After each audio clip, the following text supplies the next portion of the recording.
డాన్సులు చేసుకోండి, కుటుంబాలు డాన్సులు చేయండి. దీనికును నేను అన్నదానికి ఏమన్నా పొంతన ఉన్నదా? అయ్యే ఖాళీగా ఉన్నప్పుడు కూర్చుంటారు, చేతిలో ఏదో పని ఉంటుందో కాగితం ఉంటుందో రాసుకుంటారు, చదువుకుంటారు. మరి ల్యాప్టాప్ ఓపెన్ చేస్తారు. ఆడ కూతుర్లు ఉద్యోగాలు చేసి కూరగాయలు కొనుక్కొని పోయేటప్పుడు ఏంటన్నా అరే వాళ్ళ ఒళ్ళో పెట్టుకొని ఒలుసుకుంటారు కావచ్చు. దాన్ని కూడా ట్రోల్ చేశారని మేము మాట్లాడితే క్యాబరెట్ డాన్సులతోటి, రికార్డుల డాన్సులతోటి పోల్చారు.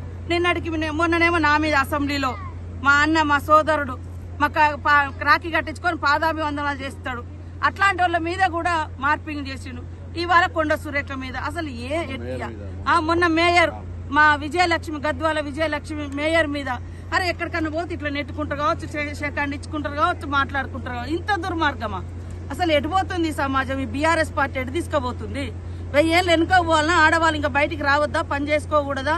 రాజకీయాలు చేయకూడదా? ఉద్యోగాలు చేయకూడదా? ఊళ్ళు వేయకూడదా? సర్పంచులు, ఎంపీటీసీలు, ఎంపీపీలు కాకూడదా? మంత్రులు కాకూడదా? తెలియజేయాల్సినటువంటి అవసరం ఉంది. బీఆర్ఎస్ పార్టీ వీటన్నిటికీ క్షమాపణ చెప్పాలని డిమాండ్ చేస్తా ఉంది.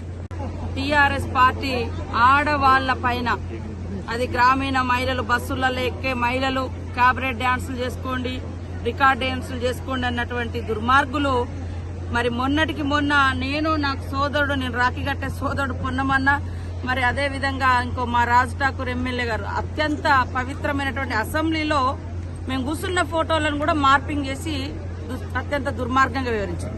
నిన్న మా జిల్లా సోదరిమణి కొండ సురేఖ మంత్రి గారు అక్కడ ఒక ఎంపీ గారు మెడలో ఆమెకు దండేసిండు, కండువ చేనేత నూలు దండేసిండు. దాన్ని షాదీ కళ్యాణం లక్ష్మి పంచిర్రు అని ఇట్లానట్లని ఒక సెటైర్లు. ఎంత దారుణం అంటే ఆడవాళ్ళంగా రాజకీయాలలో ఉండాలా వద్దా? అసలు ఏం చేస్తే కరెక్ట్, ఏం చేయకుండా మా పని మేము చేసుకున్నాం, మమ్మల్ని వెంటబడి వేధిస్తాంది బీఆర్ఎస్ పార్టీ. అరే మీ ఇళ్లలో ఆడకూతురు లేరా? ఇంత దుర్మార్గంగానా? నిన్న మొన్న కూడా సీఎం కుటుంబాన్ని, వాళ్ళ పిల్లలను అట్లా వేధిస్తా ఉన్నారు.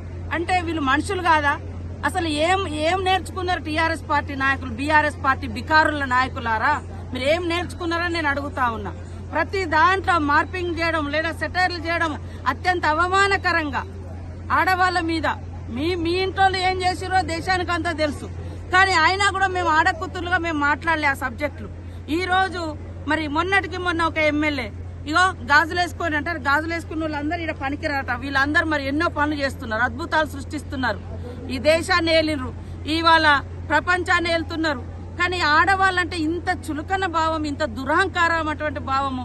అదే విధంగా యాక్టివ్ గా పనిచేసేటువంటి మహిళల మీద, గ్రామీణ మహిళల మీద ఒకప్పుడు ఫ్యూడల్ వ్యవస్థ ఉండే. ఇట్లాంటి కరీంనగర్ జిల్లాలలో గాని మన జిల్లాలో గాని 30-40 ఏళ్ల కింద 50 ఏళ్ల